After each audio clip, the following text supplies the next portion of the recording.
Ce 31 décembre, lors du message à la nation du président Bassirou Diomaye Faye, un signal fort est apparu.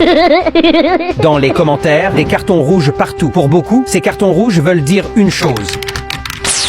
Mais cette colère ne sort pas de nulle part. Elle a une histoire. Tout commence avec Ousmane Sonko, un homme qui s'est battu comme une légende politique contre le régime de Macky Sall. Il s'est battu pour un projet, pour des idées, pour l'intérêt du Sénégal, au prix des injustices, de la prison, de l'exclusion. Quand sa candidature a été arbitrairement bloquée, il a fait un choix historique. Il a désigné son homme de confiance, Bassirou Diomaye Faye, et le peuple a répondu présent. Victoire dès le premier tour, le 24 mars 2024. Un vote de rupture. Mais aujourd'hui, beaucoup de Sénégalais ont le sentiment que Diomaye s'éloigne des réalités pour lesquelles lui-même disait se battre. Diomaye Faye a repris de force une coalition qui ne lui appartenait même pas, parce qu'il n'était que le candidat. Un rapprochement avec l'ancien système. Une justice pour les martyrs boycottés. C'est le même système qui est toujours là. Rapprochement avec la France et la CEDEAO. Et une question revient, encore et encore. Où est passé le projet? De plus en plus de voix parlent de trahison. Pas par haine, mais par déception. Ceux qui l'ont élu se sentent ignorés. Et quand un peuple qui a voté avec espoir se sent trahi, la colère devient politique. Ce message à la nation l'a montré clairement. Le divorce menace. La révolution sénégalaise n'était pas un chèque en blanc. C'était un mandat clair. Et le peuple rappelle aujourd'hui une chose essentielle. Le pouvoir vient de lui. Et il peut aussi le reprendre. L'avenir me donnera raison. Abonne-toi. Ensemble, nous allons libérer le continent africain.